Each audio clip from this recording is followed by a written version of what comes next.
بسم اللہ الرحمن الرحیم۔ روزانہ سچے واقعات سننے کے لیے اس چینل کو سبسکرائب کریں۔ حضور صلی اللہ علیہ وسلم پر جادو کس نے کیا تھا؟ السلام علیکم دوستو، حضور اکرم صلی اللہ علیہ وآلہ وسلم کے اعلان نبوت کے بعد کفار مکہ نے آپ کو اور آپ صلی اللہ علیہ وسلم کے دوسرے صحابہ اکرام رضی اللہ تعالیٰ عنہ کو تنگ کرنے میں کوئی کسر نہیں چھوڑی۔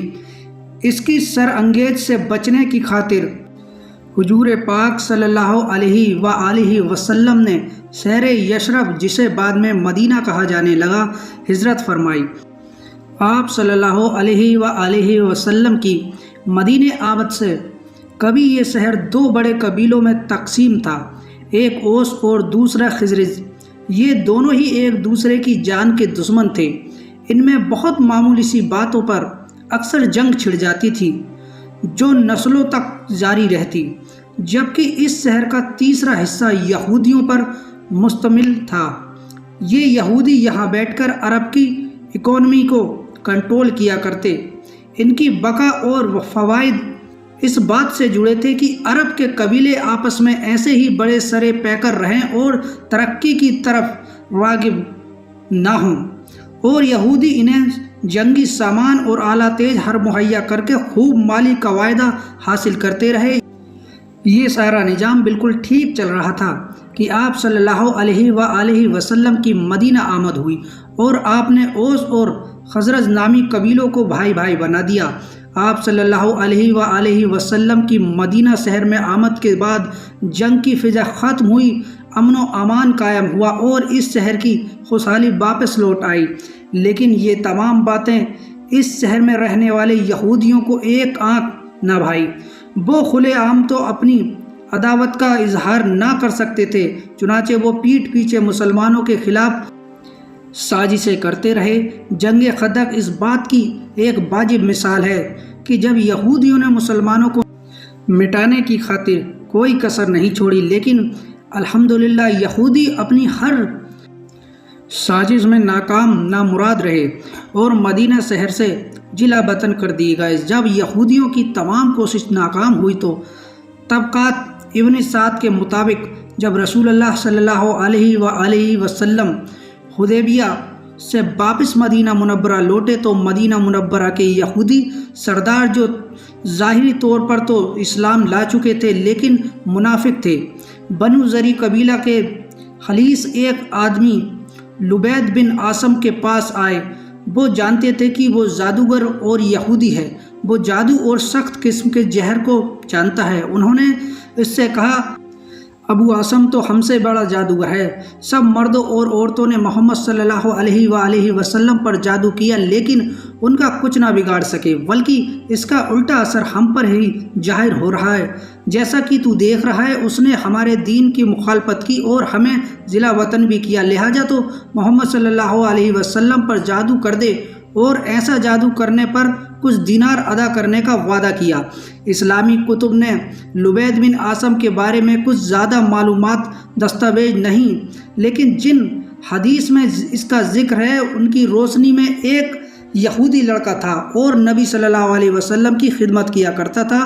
وہ قبیلہ بنو زری کا خالص تھا اور ایک جادوگر بھی۔ وہ بظاہر ایمان لا چکا تھا لیکن پر سے پردہ اپنے یہودیوں پر قائم تھا، چنانچہ دینار کے لالچ میں وہ اس کام پر بھی تیار ہو گیا۔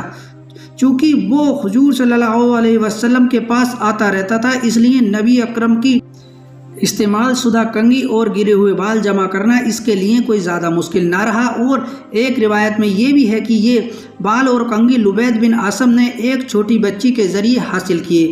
اس نے ان چیزوں کی بدولت آپ صلی اللہ علیہ وسلم پر جادو جیسے گھنونے عمل کی جسارت کی۔ کچھ روایت کے مطابق جادو کہ اس عمل میں لبید بن عاصم کی بہنیں بھی شامل تھیں، جو جادوگری میں لبید بن عاصم سے بھی زیادہ ماہر تھیں۔ آہستہ آہستہ اس جادو کا اثر ظاہر ہونا شروع ہوا۔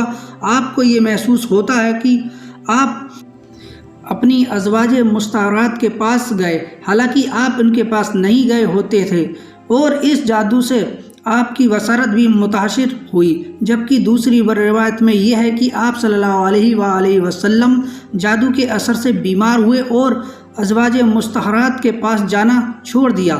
جادو کے یہ تمام اثرات صرف اور صرف جسمانی نوعیت کے تھے۔ آپ صلی اللہ علیہ وسلم کے دل و دماغ اور سوجھ بوجھ پر اس کا کوئی اثر نہ پڑا اور آپ دعوت تبلیغ کا کام با حسن و خوبی انجام دیتے رہے۔ حضرت عائشہ رضی اللہ تعالی عنہ سے روایت ہے کہ آپ اس تکلیف میں 6 ماہ تک مبتلا رہے۔ آپ کو کمزوری لاحق ہوتی جا رہی تھی لیکن اسباب معلوم نہ ہو رہے تھے۔ بخاری شریف کے ایک حدیث کے مطابق آپ صلی اللہ علیہ وآلہ وسلم نے دعا کی، پھر کہا عائشہ کیا تو جانتی ہے کہ جو بات میں اللہ تعالیٰ سے دریافت کر رہا تھا وہ اس نے اپنے فضل سے مجھے بتا دی ہے۔ میرے پاس 2 فرشتے آئے، ایک میرے سر کے طرف بیٹھ گیا، دوسرا میرے پاؤں کے پاس۔ اب ایک نے دوسرے سے پوچھا کہ اس شخص کی بیماری کیا ہے؟ دوسرے نے جواب دیا اس پر تو جادو ہوا ہے۔ پہلے نے پوچھا جادو کس نے کیا ہے؟ دوسرے نے کہا لبید بن عاصم نے کیا ہے۔ پہلے نے پوچھا کس چیز نے جادو کیا ہے؟ دوسرے نے کہا کنگھی اور سر کے گرے ہوئے بالوں اور نر خجور کے ہوسا کے غلاف نے۔ پہلے فرشتے نے پوچھا یہ چیزیں عبید نے کہاں رکھی ہیں؟ دوسرے نے کہا جروان کنویں کے پتھر کے نیچے۔ اس بات کا پتہ لگانے پر آپ صلی اللہ علیہ وسلم اپنے صحابہ اکرام رضی اللہ تعالی عنہ کے ساتھ اس کنویں کے پاس تشریف لے گئے۔ پھر واپس آئے تو کہا عائشہ اس کنویں کا پانی ایسا رنگین تھا جیسے مہندی کا نچوڑا ہوا پانی، اور اس کنویں کے کھجور کے درخت کے سر ایسے بھیانک تھے گویا جیسے شیاطین کے سر ہیں۔ ایک آدمی نیچے اترا، اس نے پتھر کے نیچے سے خشک نر خجور کے ہوسے کے غلاف کو نکالا اور تو اس میں رسول اکرم صلی اللہ تعالیٰ علیہ وسلم کی کنگھی اور سر کے گرے ہوئے بال موجود تھے، اور موم سے نبی اکرم صلی اللہ علیہ وسلم کا ایک مجسمہ بنایا گیا تھا جس میں سوئیوں کو چبو دیا گیا تھا، اور اس میں ایک دھاگا تھا جس پر 11 گرہ باندھی گئی تھی۔ اس وقت حضرت جبرائیل علیہ السلام موجودین یعنی سورہ ناس اور سورہ فلق لے کر نازل ہوئے، لہٰذا ہر ایک گرہ پر ایک آیت پڑھی گئی اور اس طرح 11 آیت کے ذریعے کھول دی گئی۔ مجسمہ سے سوئیاں نکالتے ہوئے آپ کو درد محسوس ہوتا جا رہا، مگر اس کے بعد آپ کو شفا و سکون مل گیا۔ اس کے بعد آپ صلی اللہ علیہ وسلم سے عرض کیا کہ کیوں نہ اس یہودی یعنی لبید بن عاصم کو قتل کر دیا جائے، تو آپ صلی اللہ علیہ وسلم نے فرمایا اللہ تعالیٰ نے مجھے عافیت اور صحت عطا فرما دی ہے، اس کے بعد اس کے لیے اللہ کے یہاں سخت عذاب ہے۔ اس کے بعد نہ تو آپ صلی اللہ تعالیٰ علیہ وسلم نے لبید بن عاصم سے اس بات کا ذکر کیا اور نہ اپنے چہرے کے تاج و سوراج سے کبھی اس پر آیا کیا۔ صرف سود خوری اور قتل جیسے گناہ کے ساتھ ساتھ جادو ان 7 مخلق گناہوں میں سے ایک ہے کہ جن سے حضور پاک صلی اللہ تعالیٰ علیہ وسلم نے اجتناب کا حکم دیا ہے۔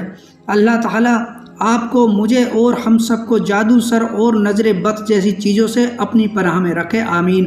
السلام علیکم دوستو، ہماری آج کی ویڈیو ہے جادو کے حوالے سے، جس میں ہم نے بات کی ہے حضور اکرم صلی اللہ علیہ وآلہ وسلم پر جادو کرنے والے شخص لبید بن عاصم کے بارے میں۔ تو دوستو امید ہے کہ آپ کو یہ ویڈیو پسند آئی ہوگی۔ ارے فرینڈز، 1 منٹ آپ ایسے ہی جا رہے ہیں، اتنی محنت سے ویڈیو بنائی ہے، 1 لائک تو بنتا ہے نا۔ اور دوسرا یہ کہ آپ ہمیں اتنی بڑی دنیا میں دوبارہ کیسے ڈھونڈیں گے، تو اس کا حل یہ ہے کہ آپ ہمارے چینل کو سبسکرائب کر لیجئے اور اس کے بیل کے آئیکن کو کلک کر دیجئے۔ اس طرح ہماری آنے والی تمام ویڈیو آپ تک پہنچتی رہیں گی۔ ملتے ہیں نیکسٹ ویڈیو کے ساتھ۔ خدا حافظ۔